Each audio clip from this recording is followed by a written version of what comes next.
Eu quero falar com vocês aqui a respeito do poder do nosso exemplo. Em 2 Reis, capítulo 4, versículo 8 em diante, a Bíblia diz que existe uma mulher rica e que ela estava observando o profeta Eliseu. E ela observa que Eliseu ele era um homem de Deus, não por aquilo que ele discursava, mas por aquilo que ele vivia, pelas suas práticas e atitudes. E ela não somente observa, como também fala para o seu marido a respeito da postura de Eliseu. E o Evangelho ele trata muito a respeito disso. Ele trata a respeito da nossa vida alinhada ao nosso discurso, o nosso discurso alinhado às nossas práticas. Não basta apenas eu ter um discurso bonito se eu não tenho práticas coerentes com o meu discurso.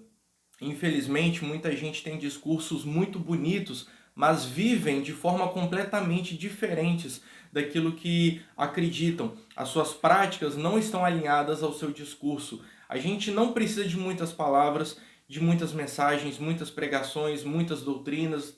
Absolutamente a gente não precisa disso. A gente precisa de pessoas que praticam aquilo que acreditam, de que vivem a sua fé de fato no dia a dia. E essa mulher observou que Eliseu ele era um homem de Deus pelas suas práticas, atitudes e pelo seu exemplo.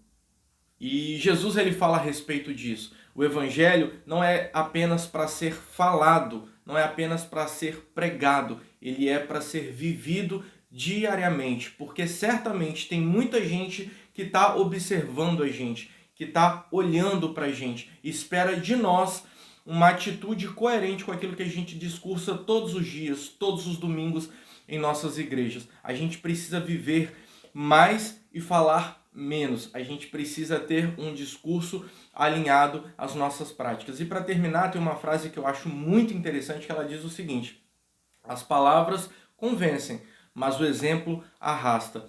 O exemplo, ele sempre terá muito mais poder do que aquilo que eu falo, do que aquilo que eu discurso, do que aquilo que eu prego. O exemplo, ele tem um poder de arrastar muitas pessoas. E as pessoas não olham somente para aquilo que a gente fala, mas elas olham para aquilo que a gente pratica.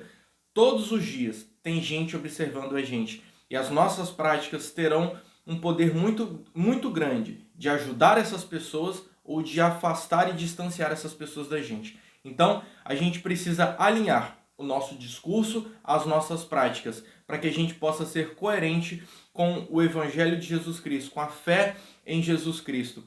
E Paulo ele fala sobre isso, que a sua palavra e pregação não eram palavras de sabedoria.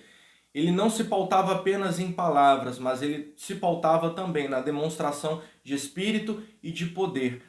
Na prática, na vivência, no dia a dia, a gente precisa dessa demonstração. Não somente no nosso belo discurso, mas na nossa prática. A gente precisa ter essa demonstração de espírito e de poder, para que as pessoas possam ver que somos coerentes e, através do nosso exemplo, elas possam sentir o desejo de conhecer o Jesus do Evangelho, o Jesus das Escrituras. É isso que ele quer de nós. Mais vivência, mais práticas coerentes com o Evangelho e um pouco menos de discurso. Que Deus assim nos abençoe. Paz e bem.